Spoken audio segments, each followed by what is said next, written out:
Hey everybody, Mike Iaconelli here for Bass University. We're doing a BU Live today, and the Dean is in the boat with me today, Pete Glusick, sitting right here. Hi everybody. I'll be out of the shot for most of the day, but I'll be taking all your questions. I'll be feeding them to Mike, and we're gonna be watching Mike try to catch a fish in 44-degree water today. Yes, cold conditions, winter time, early winter, cold front conditions. And these guys have challenged me. It's going to be a tough challenge, I got to admit. It's going to be tough to catch 5 fish, 5 keepers in only 2 hours of fishing. I'm going to be talking to you today about the tactics that I'm going to use in 44, 45-degree water temperature. We're just going to go try to figure it out. Listen, if you're not a Bass U subscriber already, use the promo code TryBU. TryBU, and we're going to give you 10 days free. If you like what you watched today, sign up, use TryBU. We're going to give you 10 days for free. Bass University is all about learning. Hopefully you're going to learn something today. I'm chomping at the bit. In 3 minutes, I'm going to start here and try to figure out these fish on a lake in the Northeast, cold water, shad, crawfish in this place, and there are some big bass. So we're going to see what happens. Pete, you're my official marshal referee. Are we ready to count down to get you started? Let's count down. I know you've been chomping at the bit. I'm chomping at the bit Mike's here, been pressing us. We tried to wait till noon to get started, but we can't. There's can't wait. Too much excitement. Too much excitement. We're going to give you the green light. Okay. Here's the challenge: 5 bass.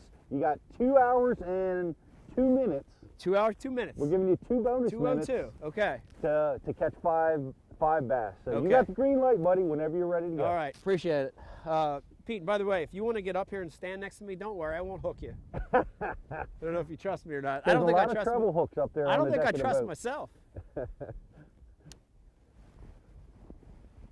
Well, what we were talking about this, Mike, and I know, driving down here, it had to be pretty cool. This lake is a lake that you cut your teeth on years and years ago. This is a lake that when I was young I started fishing. It was actually the lake, one of the first lakes that I learned how to jig fish on. It has a tremendous amount of lay down wood in it, and I have some history here. But Pete, the honest reality of it, I haven't been here in like 2 years. No idea what to expect today, so this is wide open right now. You know, I tell you right now, and I know, you're looking at it too, Pete. This is this is a classic area to start. This is a dam. This is a riprap dam. It's got rock. When it's cold like this, the sun just popped out. One of the first places to warm is going to be this rock. All this rock, you can see it. It's going to absorb heat.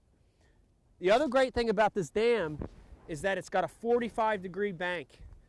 When it's cold, early winter conditions, I like banks that have a 45-degree slope. And a dam area like this almost always is going to have that kind of bank. I'm going to start with a crankbait, take it from there, we'll see what happens. Little shout out to Crankenstein, he's watching. Crankenstein, I happen to be cranking. DT6 in their face. That's what I'm hoping for, a DT6 in their face. Now Nick Hardley mentions a bait, and I know we did a little preamble to cold water conditions, but he mentions a bait that we didn't talk about, which is a blade bait. Yes. And I guess maybe that has something to do with the bottom consistency on this lake, or that's certainly a great cold water technique. Blade bait can be a great one. I like the blade bait even when it gets even colder. Blade bait is a bait to me that I love around real vertical conditions. There's not a lot of that around here, but I'm not ruling that out. I'll tell you right now, I got a blade bait in the box, and I'm not ruling that out depending on how things go here in the first little bit.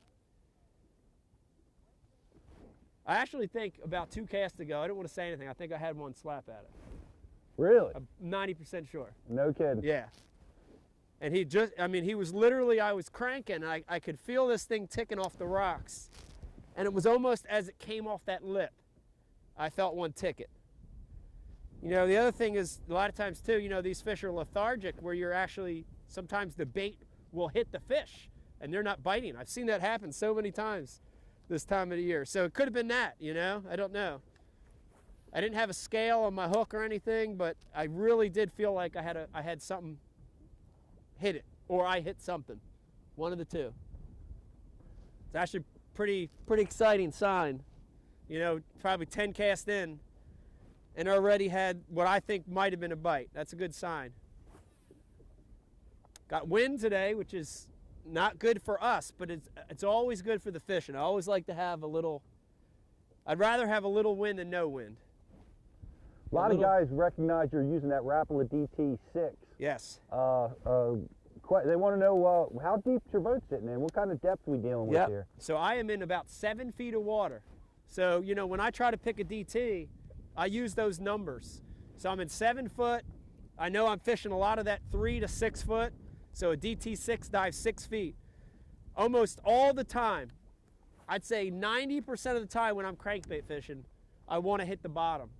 So if you look on my deck, I have another one. I have a DT10 rigged for when we get in a little bit deeper water. But this 6 is real good for the depth zone that I'm in right now. I'll pick up the pace a little bit. I keep forgetting I only have 2 hours. The clock's ticking, man. Yeah, I keep forgetting.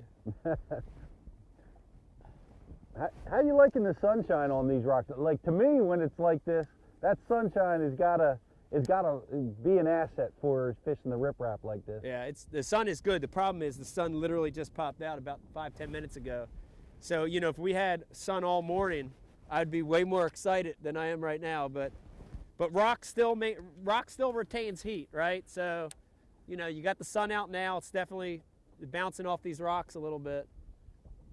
Oh God, that's where your heart goes. Jeffrey McElroy has a Bass U question. What pound test are you rocking on the DT6? All right, so I fish a lot of my crankbaits this time of the year on 8 to 12 pound. And right now I'm fishing this I've got it on 12 pound tests. One of the tricks I do, show you real quick, is I'll write the pound tests right with a silver Sharpie on the rod. So I'm able to duplicate and remember what's on there. So I've got 12 pound tests on this right now. The heavier that line, the more that bait's gonna run shallower. The lighter the line, the deeper it's gonna run. So 12 pound with a DT6, it's gonna run about 6 foot. Maybe had one bite, that was it, maybe.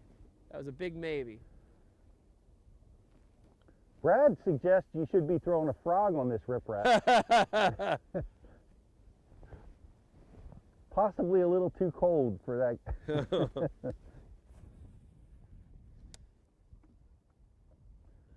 Devin's asking the water temperature on Facebook, and it's 44 degrees. 45, 44, 45, yep.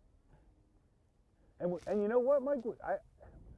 We got to assume that water temperature's falling right now, right? Falling. It's got to be probably falling. Warmer yesterday and the day before. Got to be falling, which is not great. You know, this, like I said, this is tough. These are tough conditions. This isn't going to be. This is going to be easy today. These are tough conditions, man. We have given ourselves a challenge, man. I definitely want to take it, but it's not going to be. It's not going to be easy. Right. We're dealing with cold, falling water temperatures. We've had a little rain, which you know, recently, which may have set the watercolor off a little bit on this particular body of water. But this is certainly going to be a challenge to try to get 5 in a short period of time. But we appreciate all you guys watching.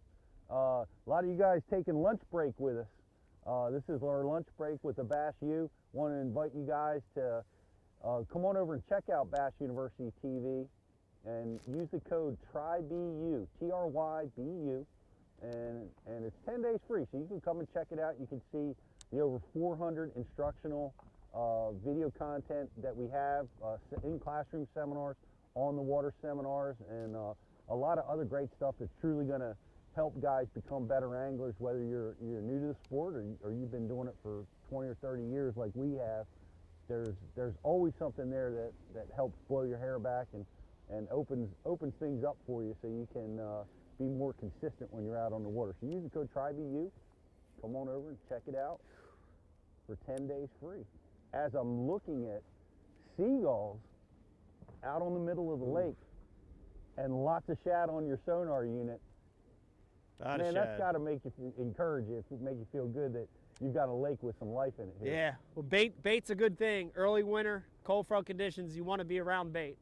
You want to be around what they're eating. So I do like that. I don't like that we hadn't had a bite yet, but I do like the fact that there's bait around.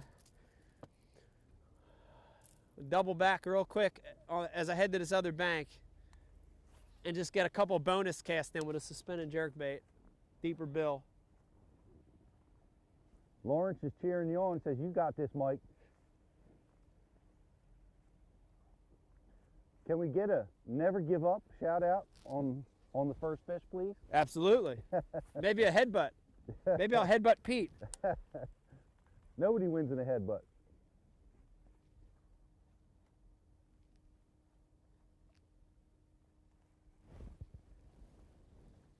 Come on, fish.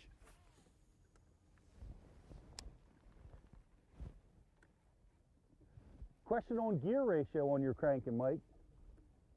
Gear ratio, I purposely go down in gear ratio. I want to slow myself down. So to force myself to do that, I go to a slower gear ratio. Crankbait, even this suspended jerkbait, I'm using an Abu Garcia Revo Ike 6:6 to 1. So I'm forcing myself to slow down. The real ratio makes me fish slower.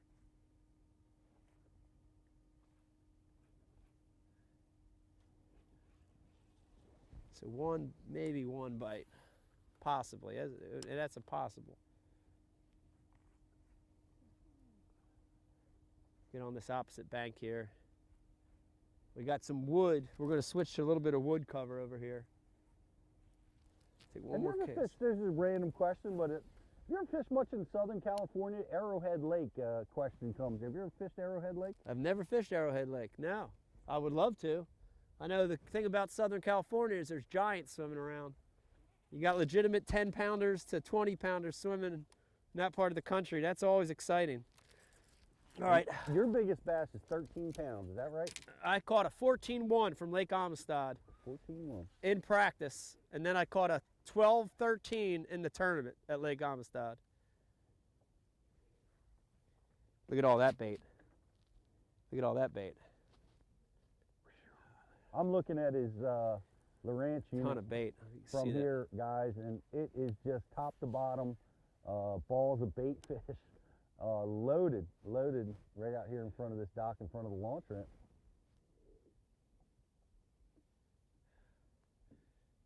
This is, oh God. This is a really, this is a dock, but it's got a lot of deep water surrounding it. For fish that have moved to this section of the lake already, this is definitely an area where they'll stop and spend some time, you know. Tell you, it's for sure the deepest piece of wood in this lake, one of the deepest pieces. Austin Schaefer says, "What's up?" Austin. 47. Oh, this is a cool one. Jeffrey knows you like to fish those shad wraps and you suspend them and modify them. Yeah. When are we going to see the Ike series suspending shad wrap? Ooh, good question. Do me a favor. Please call Rapala right now. Ask for Dan Quinn. Tell him we need that put into production as soon as possible. I think we all want that bait. One more cast on this dude. Man, you feel that jig going across those cross members. Your heart just, every time it crosses one of those beams, you know, your heart just jumps out of your chest, man. All right. Lipless. Lipless. Tried 4 baits. This is number 4 already. Trying to get a beeline on what they're doing. 2 hours is not a lot of time, so you have to, you know, you want to fish slow because it's cold, but with a time restriction, you got to fish fast, you know. I talked about it before, but this lipless in cold water is such a good bait, fishing it yo-yo style. And this is a Rapala Rip and Wrap, and I'm 7/16, a little bit bigger one. And I'm lifting, I'm letting it fall. I'm lifting, I'm letting it fall. The great thing about a lipless is it can cover a lot of water. And it's got a lot of sound too. You know, the one thing I'm noticing about this lake early, you know, we just been here a little bit, but this water's dirty, man. We got dirty water. So compared to what I'm used to seeing here. So, you know, in dirty water, you want things like sound, you want things like vibration. It helps the fish hone in on the bait, right? So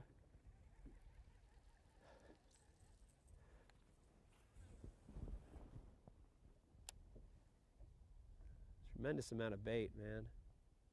I just feel like I'm gonna get bit any second.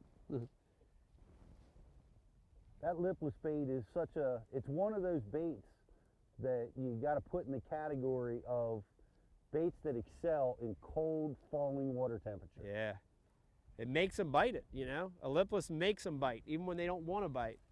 You get a reaction strike out of it. That thing's falling past their face, looks like a dying shad. They can't help themselves sometimes, man.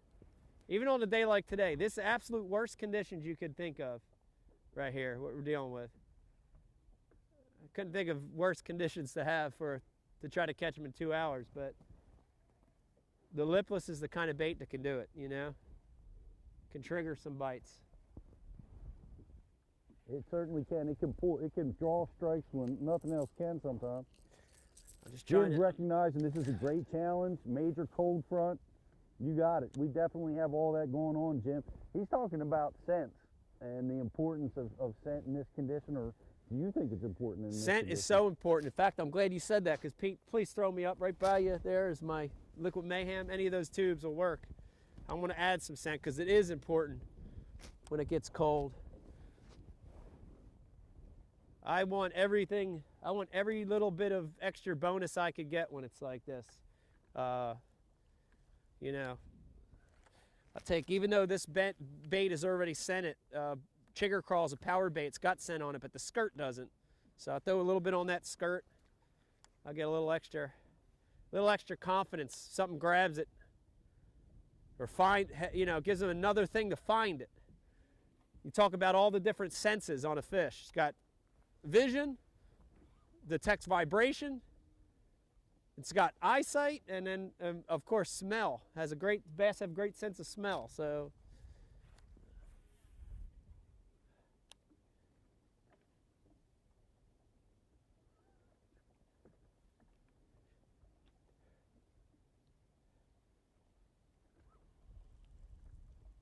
what a bachelor pad that is right there. Look at that. Boy, if I was single right there, that's all I need. Right there, look at that. What is it you would need if you're single?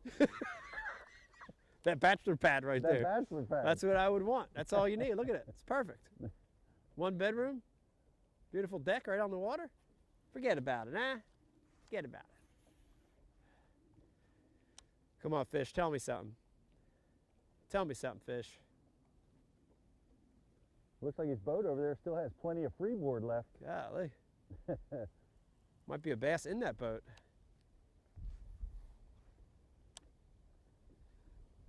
Shallow.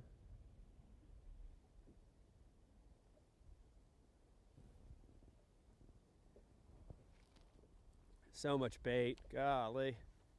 I mean, so much bait. It's driving me nuts. I gotta go to something. I have to, you know, you see all this bait, you want to throw a bait imitator, you know. The thing I'm torn is, you know, you want to think jerk bait, but the jerk bait under dirty water, it loses effectiveness, man. Jerk bait's a very visual, it's a bait that they have to see. So I'm still want to try a jerk bait, but I wish this water was a little cleaner. I want it to be a little cleaner for really, really optimal jerk bait conditions. I'd like to see it a little cleaner.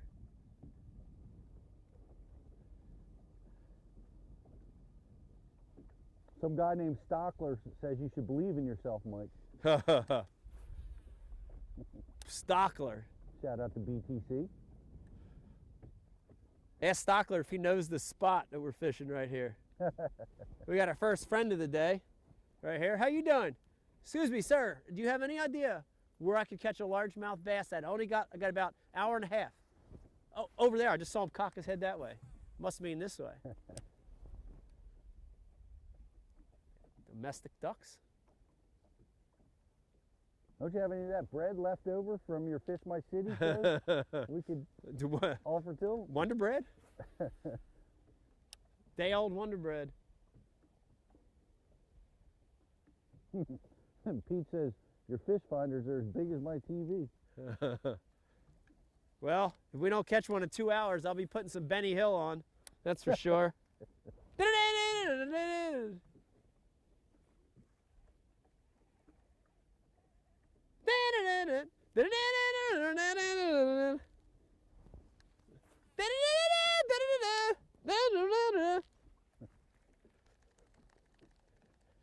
And then he smacks the guy's bald head. You know what I'm talking about. I know what you're Shout out to Benny Hill.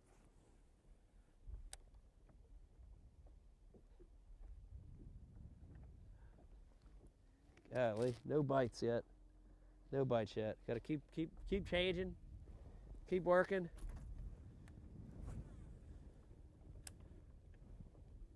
I'm eyeing them gulls, man. They got me. They really got me thinking.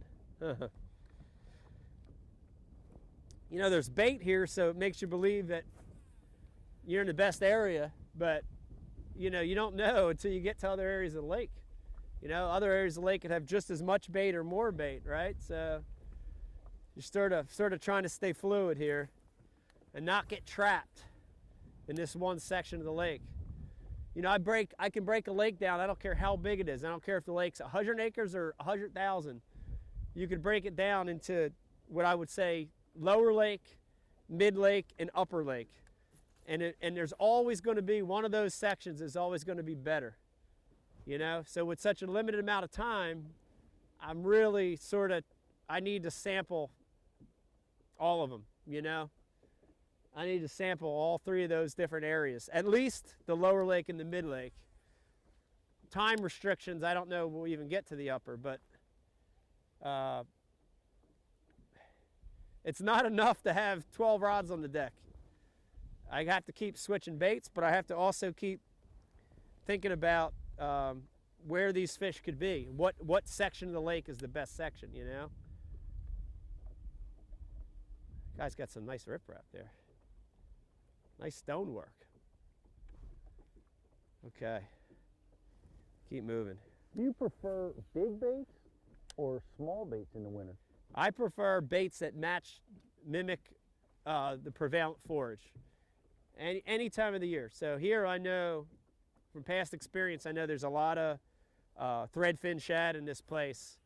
That's a predominant forage. There are some gizzards, which are big, but there's a lot of threadfin shad here, and I really feel like that's what I want to throw here, at least to start, is to mimic the threadfin. So threadfin shad is 3 to 4 inches on average. So you look at this DT6, it's about a 3-inch bait. Okay, I think I've actually had enough of this already. Well, Jim says, you know, what about fishing the sunnier side versus now you're on the shadier side? And I can tell you, Jim, the opinion of the camera crew is to go fish the sunny side as soon as possible. Is it? Yeah, sun. It's cold it out is cold. here. Yeah, radiant heat, the sun under these conditions it can really help. But you know, it's a little, you know, you're looking at it right now. The sun literally just popped out just a little before we started this live feed, so we didn't have a lot of time for this stuff to warm up. Now it's warming now, you know, which is good, but let's. John Rolfe is saying it's not cold down here in the Everglades right now. Should have went. Snake. Well, listen up, John. We're coming. We're coming to Palm County. Palm Bay, Florida. Palm Bay, Florida. we're going to be coming down there next month. We're targeting with our good friend of the Bass University, JT Kenny. We're going to be down there doing some live filming with JT, and we're going to be challenging him as well. We might challenge him with catching a 10-pounder while we're down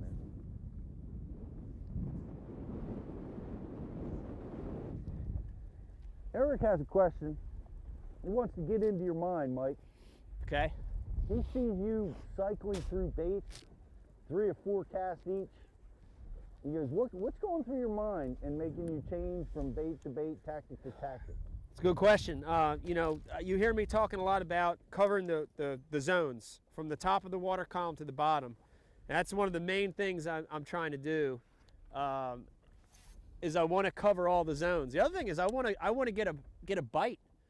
So until I get that first bite, I'm really trying a lot of different stuff. I'm trying different baits, different actions, different colors.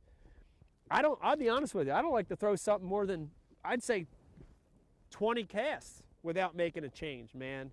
I'm real big into changing it until you get that first piece of the puzzle. You know, this is like a puzzle. Bass fishing's a puzzle. This is a hard puzzle today because of the cold front, but it's still a puzzle. And you know, the first piece to solving that puzzle is that first bite. Until you get that first bite, man, it's tough.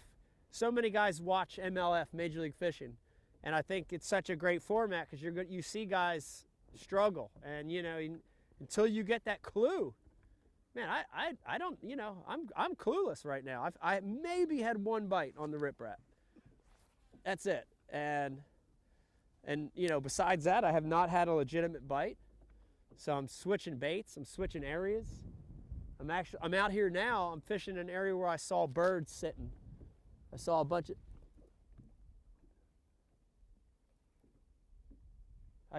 of birds sitting out here. What just happened there? I don't know. It felt weird. You know, you're out here and throwing an Alabama rig in about 7 or 8 feet of water, and I felt something. So, you know, the mindset is, I shouldn't have felt anything, you know.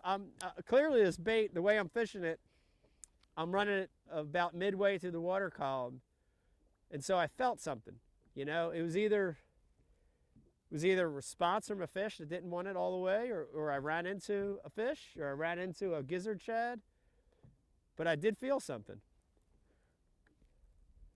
Very interesting. Little shout out to Ronnie Moore of Bassmasters. Ronnie.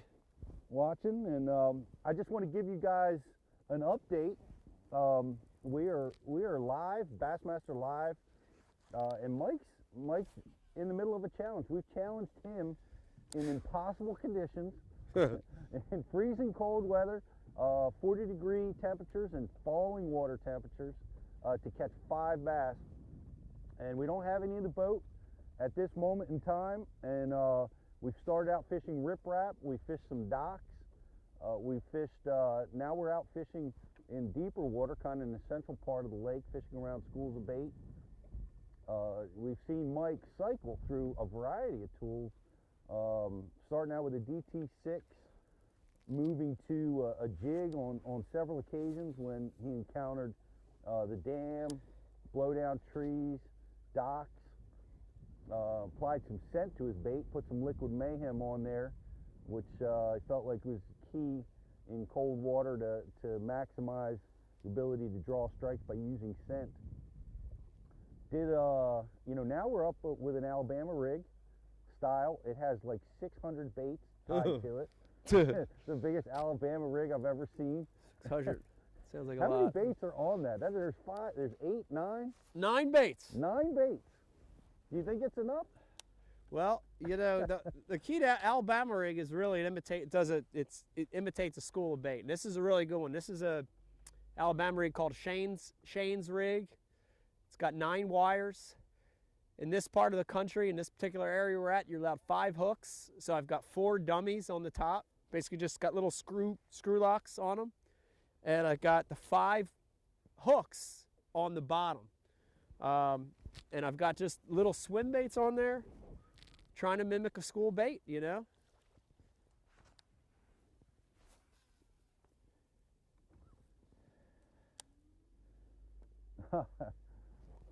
Lunch break is over for some guys. They're having to check out, but they enjoyed visiting with us while they could. Thank you, guys. Check out BU. We're going to be moving into the central time zone lunch break, guys, here real soon. And I do, you know, good time to talk to you guys about Bass University. We've got over 400 instructional seminars from the greatest anglers that have ever fished our sport, teaching about the techniques that they're really good at. Look at that heron on the bank over there. Mike spies a blue heron over there.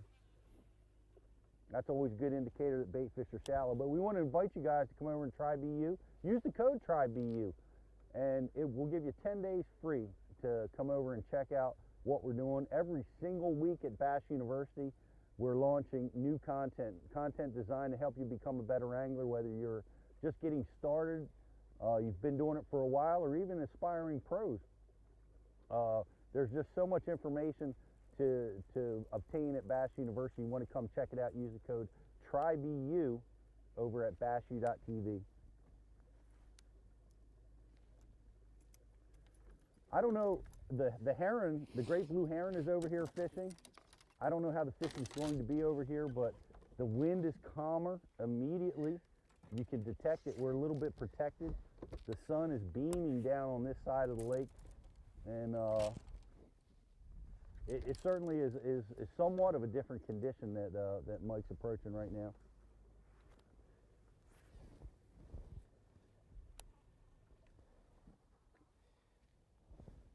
I do like to see herons walking around. I like to see any kind of bird life.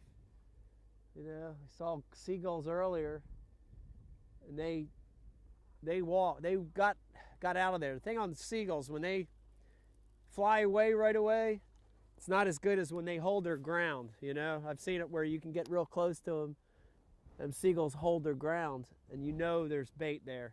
Those seagulls kind of just left right away, so I'm not sure. I didn't see a tremendous amount of bait out in them. There's a good one. There's a good one. Big one. Man. First fish of the day. Look where he's hooked. That tells you a little bit about how lethargic these fish are. So that fish clearly reacted on the bait. Look where I hooked him, on that style of bait. That's very unusual. But automatically in my mind now, I'm thinking go back to that vibration bait. Go back to a rattle trap style bait. It's going to be way more effective getting these fish to bite. That fish slapped at it. He's cold. That's a keeper. It's keeper number one. I'm looking at his belly. I don't see any mud on his belly. So he's just a hair off the bottom. But look how light colored that fish is. If you look at how light colored that fish is, that's telling you the mood. He's lethargic. He's cold. But look at that right there. Those things never lie. If you learn anything today from this live broadcast, look at that right there. Look at that heron stalking. The reason I came to this bank is I saw that bird. I know he's feeding on shad. I put on a vibration bait that looks like a shad. There's keeper number one. There you go, keeper number one. 4 more to go. We're gonna throw him in the live well because we're gonna try to get you a Rapala weight on your catch today. So we're gonna keep track of these guys. That was amazing, Mike. He swiped at it. At that bait. He swiped at it. So now you know. Now your mind starts thinking, right, Pete? You know, you just caught one, so I'm like, you know, at least for me, my mind thinks, all right, do I stay with this bait, or do I go to something with treble hooks, square bill, a vibration bait, like a rattle? Another one! Oh God, come off! Another bite, All right. Figured something out already. That bird, thank you, bird. That bird right there absolutely clued us in to what to do. That felt like another, that's a snag. That one's a snag, that's all right. It's all right, I had 2 bites. God, it felt like a nice fish. You get so excited sometimes. Man, that bird, you know, we talked about the conditions. This is definitely a different bank. Pete, you hit it on the head. This is calm, this is protected, this is out of the wind. You know, I don't see a big difference in temperature right here, but maybe it's a 1/4 degree warmer. You know, the bait could be here. Something about this bank, obviously, and they're shallow. where I had that bite, I just blew some dust right there. Both those fish came in 2 foot of water, extremely shallow for what you would think cold front conditioned bass, right? Like I said, sometimes they do stuff that you don't expect, man. God. I guess the lesson is wherever that bait goes the bass. They like to be near their food, even under cold front conditions. Golly, I wanted that fish. That would have been a big boost to catch two back to back like that, but I'm excited. You know, if I have another bite and a miss on this bait, I will definitely going to make a switch. Probably do a square bill because of the amount of wood that I'm seeing. You know, a lipless would be a great choice, but the problem with the lipless is it's not the best under all this wood, you know. So I'm gonna keep throwing this. Golly, that was a piece of wood. Maybe it was a piece of wood, or maybe that was a bite. All right, I need to go. That might have been a bite. I need to go to a square bill. Go to a square bill. You know, it's interesting that you bring up a square bill because we had a question earlier as you were throwing your DT6 about a square bill, and you know, is a square bill a possibility in this condition? And it looks like you feel like it could be. Well, you know, I think I just had another bite, and obviously based on the way that one was hooked, you know, they're reacting. They're not feeding out of hunger. So what I gain in a square bill is I gain treble hooks. I gain the ability for a fish to slap at it and get hooked. Try this real quick. I had this one laying there, so I want to try this.